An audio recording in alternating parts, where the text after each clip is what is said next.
Good evening friends. Welcome to SKS info. आज Saturday है, आने वाला कल संडे है। No market, market is close. So मैं आज मार्केट रिलेटेड वीडियो नहीं बना रहा हूँ, एक नया कंसेप्ट लेके आपके सामने में आया हूँ। आप लोग एक चार्ट देख रहे हैं, ये है मंथली चार्ट इन्फोसिस का। मैं ये चार्ट आप लोगों को दिखाने के लिए लाया हूँ। आप लोग मेरे वीडियो को आज शुरू से लेके लास्ट तक सुनिए, स्किप मत कीजिए, क्योंकि ये एक बहुत ही वैल्यूएबल वीडियो बनने जा रहा है।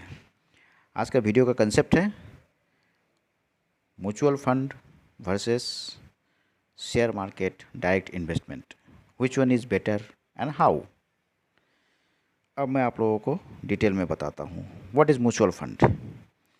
म्यूचुअल फंड देखिए, म्यूचुअल फंड होता है एक फंड मैनेजर द्वारा मैनेज किया हुआ स्टॉक्स का कलेक्शन। जिसको शेयर मार्केट के बारे में कोई नॉलेज नहीं है, सपोज़ एक ले मैन है, उसको जो है SIP करना है, मीन्स सिस्टमेटिक इन्वेस्टमेंट प्लान। मतलब जैसे लोग बैंक में या पोस्ट ऑफिस में RD खोलते हैं, पर मंथ एक सम अमाउंट जमा करते हैं। तो बैंक और पोस्ट ऑफिस में क्या होता है, जो मैंने फ़ंड जमा किया वो 100% आपका सिक्योर है, बट ध्यान से सुनिए, बट उसमें आपको इंटरेस्ट नेग्लिजिबल है। 5%, 4%, 6% इस तरह से आपको पर एनम इंटरेस्ट मिलेगा। मीन्स अगर आपका अमाउंट बड़ा नहीं है, मोटा नहीं है, हैंडसम नहीं है, तो आपको जब मैच्योरिटी होगा तो आपको कुछ पता ही नहीं चलेगा कि कुछ इंटरेस्ट मिला भी। ये तो हुई बात पोस्ट ऑफिस और RD की बात, पोस्ट ऑफिस एंड बैंक में RD की बात। अब आ जाइए म्यूचुअल फंड में।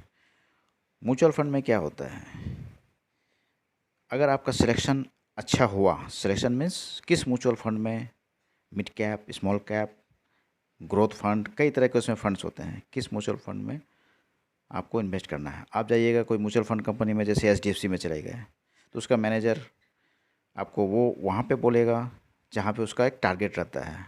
आजकल तो आपको पता है, बैंक में जाइए वहाँ भी एक टारगेट है, हर जगह एक मैनेजर्स को एक टारगेट दिया जाता है कि भाई आपको इस फील्ड में इतना इन्वेस्टमेंट करवाना है। तो सपोज़ आप मैनेजर के पास गए HDFC में, वो मैनेजर आपको इंसिस्ट करेगा कि इस स्कीम में डाल दीजिए, ये अच्छा ग्रोथ करता है। क्योंकि वो आपको नहीं देखेगा, वो अपना प्रॉफिट देखेगा, आपको कन्विंस कर देगा, आप उसमें डाल दिए, पर मंथ आपका पैसा कटने लगा। अब म्यूचुअल फंड में क्या है, आप डार्क में है, बस आपका पैसा कट रहा है, कहाँ इन्वेस्ट कर रहा है, किस तरह से ग्रोथ हो रहा है, इसका डिटेल जो है आपको उतना पता नहीं चलेगा। तो फंड मैनेजर जहाँ चाहता है वहाँ पे इन्वेस्ट करेगा। इसमें डीमेरिट देखिए, जब आप इन्वेस्ट करेंगे उस समय एक एंट्री लोड होता है, जब आप पैसा निकालेंगे एक एग्ज़िट लोड होता है, वो आपको देना पड़ेगा। और इसका ग्रोथ जो है बहुत धीरे से होता है, आपको कई लॉन्ग टर्म के लिए, मीन्स 2 साल, 5 साल, 10 साल, 20 साल, इस तरह से अगर आप उसमें रखते हैं म्यूचुअल फंड में, तो आपको कुछ प्रॉफिट दिखाई पड़ेगा कि हाँ कुछ हमको मिला। रीज़न ये है कि इसमें जो मैक्सिमम प्रॉफिट होता है वो तो फंड मैनेजर, ऑफिस मेंटेनेंस में चला जाता है। जो वहाँ जितने भी लोग काम करते हैं उसका सैलरी सब हम ही लोग से, मीन्स जो इन्वेस्टर हैं उसी के पैसा से वो लोग मैनेज करते हैं। मीन्स आपका जो प्रॉफिट है वो डिवाइड हो जाता है कई एरिया में, तो आपको कुछ हिस्सा मिलता है। अब आ जाइए स्टॉक में, direct investment in stock means same पैसा, सेम अमाउंट, अगर हम किसी पर्टिकुलर स्टॉक में इन्वेस्ट करते हैं पर मंथ, आँख बंद करके कोई एक डेट फिक्स कर लीजिए, 1 तारीख, 5 तारीख, 10 तारीख, उसी डेट को मैं particular stock, but stock selection, जैसे मान लीजिए आपके सामने मैं चार्ट लेकर आया हूँ, इन्फोसिस बहुत अच्छा स्टॉक है, और स्टॉक सिलेक्शन वो होगा जो डिविडेंड यील्ड होता है। उसका भी मैं कारण बताता हूँ क्यों। अब देखिए इन्फोसिस का चार्ट देखिए, ये मंथली चार्ट में लगा के रखा हूँ, आप यहाँ देख सकते हैं। ये है 2003 में इसका रेट था 50.70, मीन्स 50 रुपये में एक शेयर। अगर उस समय से कोई SIP कर रहा है इसमें कंटिन्यू, तो अब देखिए आज के डेट में ये हाई कहाँ तक गया था, आपको मैं दिखाता हूँ इस चार्ट में। ये ऑलमोस्ट आप सपन ये इसका हाई 1900 रुपया तक गया था। ₹50 का शेयर ₹1900, 2022, 2002 से मीन्स 20 साल उसने इन्वेस्ट किया। सिर्फ यही नहीं, इस 20 साल में इन्फोसिस कई बार अपना स्टॉक को स्प्लिट किया है, कई बार बोनस दिया है, 1:1, 2:1, 3:1, वो ratio depend upon the profit of company. और कई बार डिविडेंड भी दिया है, मीन्स साल में 3 बार डिविडेंड तो देता ही देता है। जब जब उसका रिजल्ट आता है कुछ ना कुछ डिविडेंड देता है। तो आप सोचिए, अगर हम डायरेक्ट किसी पर्टिकुलर स्टॉक में एसआईपी करें in place of mutual fund, तो हमको कितने फ़ायदे हैं।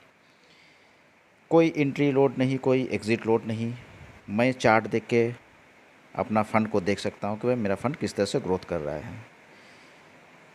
स्टॉक स्प्लिट होता है बीच बीच में। स्प्लिट मीन्स जब उसका रेट थोड़ा ऊपर चला जाता है तो वो अपना रेशियो में ब्रेक कर देता है। अगर किसी के पास 5 स्टॉक है तो हो सकता है वो स्प्लिट कर दिया हो फेस वैल्यू के हिसाब से, तो 5 का आपके पास 10 भी आ सकता है, 15 भी आ सकता है।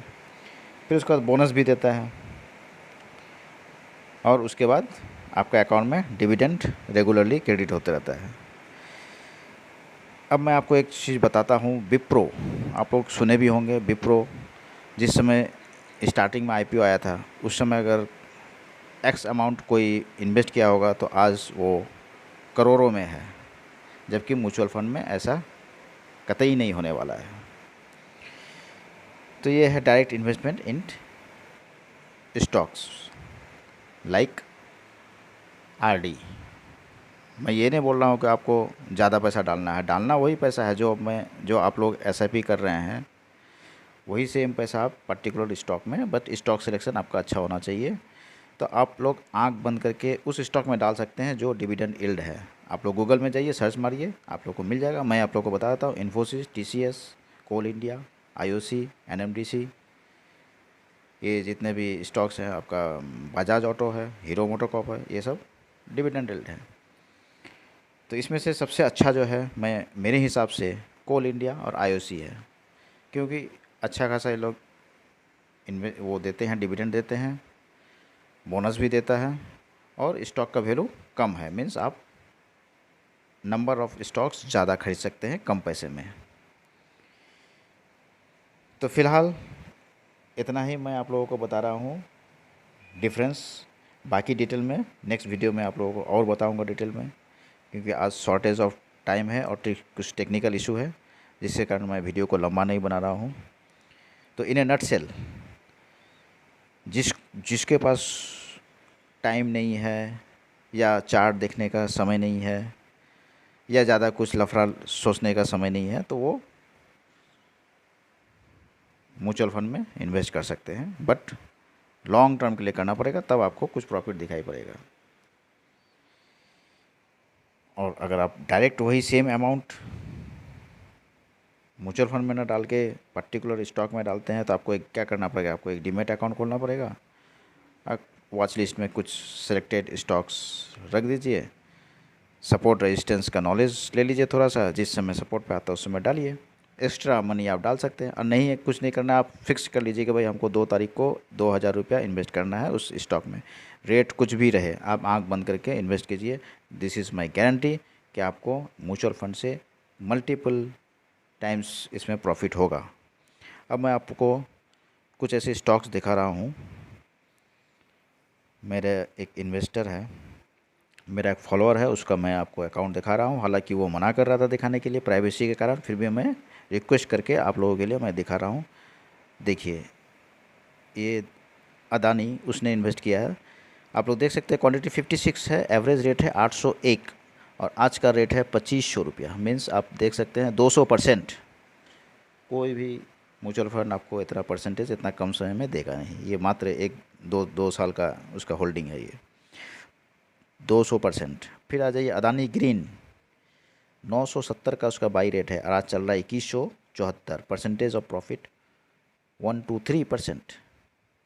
अदानी पावर में आ जाइए, ये भी 200%।